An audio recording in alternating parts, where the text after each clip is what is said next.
Hi everyone, it is the 8th of Feb. I did actually make something yesterday, but I had I think I had some technical issues or whatever. And I did the thing I put on, I just couldn't get it on YouTube, I did put it on Twitter, but I don't think the quality or whatever, the outcome of it was great. But yeah, so interesting, I made a video, it was around 3:30 yesterday afternoon, on Tuesday. The market was up at about 72.25 at the time, and the pound had been pretty weak. So there was some. What happened yesterday? There was some weak housing data out of the UK, the Halifax price index. The January month-on-month number had actually fallen by 0.9%. It was forecast to grow, I think it was 0.3%. And the year-on-year growth had been revised down to 5.7% as well, from over 6%. And the pound tanked on the back of that from just shy of 125, right down to about 123.70. And obviously, with a lot of the, as we've been discussing, with a lot of the FTSE 100 constituents being dollar earners, that drove on the stocks. So as I made this video, the market was on its highs about 3:30 yesterday afternoon.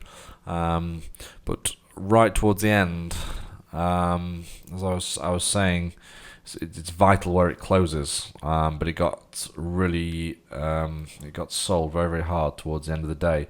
So at this point, this candle from yesterday was a nice bullish one, right up here, up to 72.30. And it was looking like we'd really clearly and confidently broken the 7200 level. But as I say, it was sold pretty hard yesterday, late, which is never a good sign. And it struggled to get going at all really today. It's we're down a few as I'm speaking at the moment. So that's the FTSE.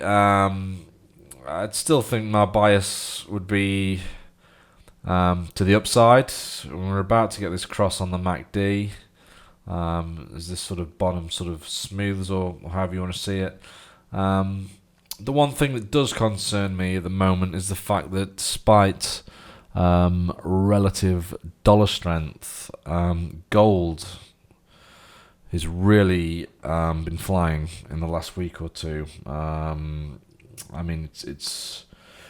This year it's already up nearly $100 an ounce.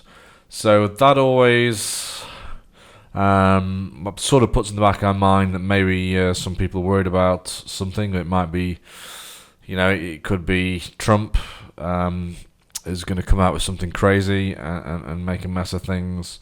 There was a story actually on the front paper of the Telegraph this morning about how the debt problem in Greece is about to rear its ugly head again, which obviously, of course, it will do at some form in some way, because I can't ever see how, without a massive restructuring or default, effectively, that level of debt will ever be paid off.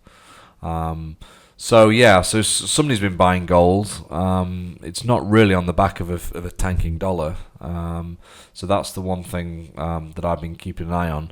But the FTSE seems to be paying close attention to the pound.